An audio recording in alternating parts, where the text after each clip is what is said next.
Pokok getah pertama di Malaysia ditanam pada tahun 1877 di perkarangan pejabat residen, Kuala Kangsar, Perak.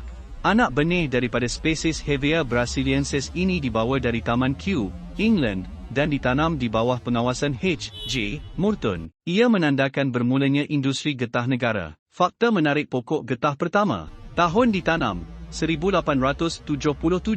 Lokasi, Kuala Kangsar, Perak. Individu bertanggungjawab, H. J. Morton, penguasa Botanical Gardens Singapura, membawa benih tersebut. Keadaan semasa masih wujud dan dianggap salah satu yang tertua di negara ini. Asal-usul benih dibawa dari Brazil ke England sebelum dihantar ke Tanah Melayu. Pokok-pokok ini merupakan sebahagian daripada 9 anak benih yang ditanam, yang mula berbunga pada 1880 dan mengeluarkan buah pada 1881.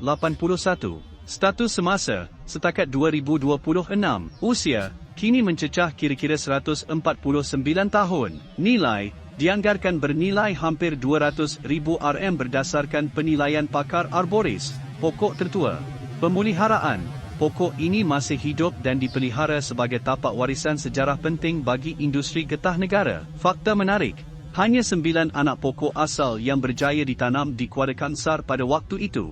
H.N. Ridley, bapa getah Malaya, kemudiannya memainkan peranan besar dalam mempromosikan penanaman getah secara komersial menggunakan baka dari sini.